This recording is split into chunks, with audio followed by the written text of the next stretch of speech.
بسم اللہ الرحمن الرحیم۔ اللہ رب العزت کے ببرکت نام سے آغاز ہے جو دلوں کے حال خوب جانتا ہے۔ عرب کی دھوپ، تپتا ہوا ریگستان اور دوپہر کا وقت، ساری قیامتیں ایک ساتھ جمع ہو گئی تھی۔ قافلے والے پیاس کی شدت سے جاں بلب تھے۔ انہیں یقین ہو چلا تھا کہ اب وہ چند گھڑی کے مہمان ہیں۔ اسی عالم یاس میں انہیں بہت دور ایک پہاڑ کے دامن سے گزرتے ہوئے چند ناکا سوار نظر آئے۔ سردار قافلہ نے کہا، اونٹوں کی رفتار بتا رہی ہے کہ حجاز کے نخلستان سے آ رہے ہیں۔ جانے کیوں میرا دل گواہی دے رہا ہے کہ یہ لوگ ہماری بجھی ہوئی زندگی کی امیدگاہ بن کر طلوع ہوئے ہیں۔ اپنی بکھری ہوئی قوتوں کو سمیٹ کر انہیں آواز دو، شاید ہماری چارہ گری انہی کے ہاتھ پر مقدر ہو گئی ہو۔ اپنے سردار کے حکم کے مطابق قافلے کے تمام چھوٹے بڑے افراد نے ایک ساتھ انہیں بلند آواز سے پکارا۔ خوشا نصیب کے سلطان حجاز کے گوش مبارک تک یہ آواز پہنچ گئی۔ سردار دوست مدار نے اپنے صحابہ سے ارشاد فرمایا، یہ عربی قبائل کا کوئی مصیبت زدہ کارواں معلوم ہوتا ہے، چلو اس کی اعانت کریں۔ باد صبا کی طرح تیز تیز قدم اٹھاتے ہوئے ان کے قریب پہنچے۔ پیاس کی شدت سے وہ بے حال ہو رہے تھے۔ ناکا سواروں میں ایک چمکتا ہوا چہرہ دیکھ کر وہ چیخ اٹھے، اے رحمت و نور والے، ہم پیاس کی شدت سے جاں بلب ہیں، تمہارے چھاگل میں پانی کے چند قطرے ہوں تو ہمارے حلق کو تر کر دو۔ سرکار نے انہیں تسلی دیتے ہوئے ارشاد فرمایا، اس پہاڑ کی دوسری جانب ایک حبشی نژاد غلام اپنی ناکا پر پانی کی ایک مشق لیے جا رہا ہے، اس سے جا کر کہو کہ چل تجھے پیغمبر آخر الزماں بلا رہے ہیں۔ فوراً قافلے سے ایک شخص دوڑتا ہوا پہاڑ کی دوسری طرف روانہ ہو گیا۔ کچھ ہی فاصلے پر اسے ایک حبشی نژاد ناکا سوار نظر آیا۔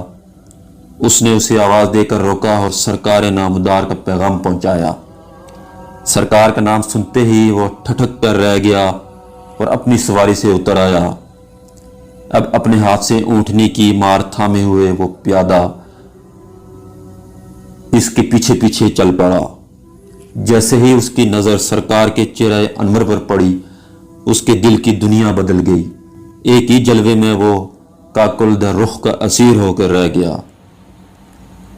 حضور انور نے اسے مخاطب کرتے ہوئے ارشاد فرمایا، تیرا پانی کم نہیں ہوگا، ان پیاسوں پر اپنی مشق کا منہ کھول دے، خدا تجھے روشن کرے۔ اب وہ اپنے آپ میں نہیں تھا۔ سرکار کے حکم کی تعمیل کے لیے بے ساختہ اس کے ہاتھ اٹھے اور اس نے مشق کا منہ کھول دیا۔ آبشار کی طرح پانی کا دارا گر رہا تھا اور قافلے والے سراب ہو رہے تھے۔ جب سارے اہل قافلہ سراب ہو چکے تو سرکار نے حکم دیا، اب مشق کا منہ بند کر لے۔ مشق کا منہ بند کرتے ہوئے اسے سخت حیرت تھی کہ کئی مشق پانی بہہ جانے کے بعد بھی اس کی مشق کا ایک بوند پانی کم نہیں ہوا تھا۔ شفتہ جمال تو پہلی نظر میں ہو چکا تھا، اب یہ کھلا ہوا معجزہ دیکھ کر وہ اپنے جذبہ شوق کو دبا نہیں سکا۔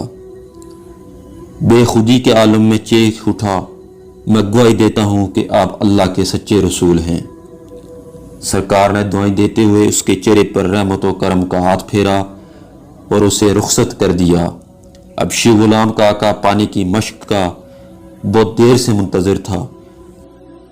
جو ہی دور سے اپنی آتی ہوئی اونٹنی پر نظر پڑی، خوشی سے اس کا چہرہ کھل اٹھا، لیکن جو جو اونٹنی قریب ہوتی جا رہی تھی اس کا استجاب بڑھتا جا رہا تھا۔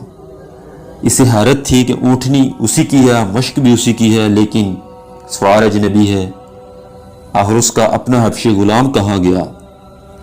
جب اونٹنی بالکل قریب آ گئی تو آقا دوڑتا ہوا آیا اور اس اجنبی شخص سے دریافت کیا، تو کون ہے؟ میرا وہ حبشی غلام کہاں گیا؟ مجھے ایسا لگتا ہے کہ تو نے اسے قتل کر کر میری اونٹنی پر قبضہ کر لیا ہے۔ سوار نے اظہار حیرت کرتے ہوئے جواب دیا، آئے افسوس، آج آپ کو کیا ہو گیا ہے؟ قدیم غلام کو بھی آپ نہیں پہچانتے؟ آپ کا غلام تو میں ہی ہوں، اور آپ کا کون غلام ہے؟ آقا نے غضبناک ہو کر جواب دیا، مجھے فریب دیتے ہوئے تجھے شرم نہیں آتی؟ میرا غلام حبشی نژاد تھا، اس کے چہرے پر یہ سفید نور کہاں تھا؟ اب جو آئینے میں اس نے اپنا چہرہ دیکھا تو عالم بے خودی میں رقص کرنے لگا۔ جذبات کی والیانہ فارفتگی میں سرشار ہو کر اس نے اپنے آقا سے کہا، یقین کرو میں ہی تمہارا وہ غلام ہوں، اعتبار نہ ہو تو مجھ سے اپنے گھر کے سارے حالات پوچھ لو۔ رہ گئی میرے چہرے کی یہ چاندنی تو یہ برکت ہے نخلستان عرب کے اس پیغمبر کی جس کے چہرہ زیبا کا عکس دل ہی کو نہیں چہرے کو بھی روشن کر دیتا ہے۔ آج نور کے اس ساگر میں نہا کر آیا ہوں، پہاڑ کی ایک وادی میں ان کی زیارت سے شاد کام ہوا۔ دم رخصت انہوں نے اپنے نورانی ہاتھ میرے چہرے پر مس کر دیے، اسی کی برکت ہے کہ میرے چہرے کی سیاہی چمکتی ہوئی سفیدی میں بدل گئی۔ آقا نے یہ کیفیت معلوم کر کے غلام کی پیشانی چوم لی اور وہ بھی دولت ایمان سے مالا مال ہو گیا۔ ناظرین، اگر آپ کو ہماری آج کی یہ ویڈیو پسند آئی ہے تو ہمارے چینل کو ضرور سبسکرائب کر کے بیل آئیکن پر کلک کر دیں۔ اللہ آپ کا حامی و ناصر ہو۔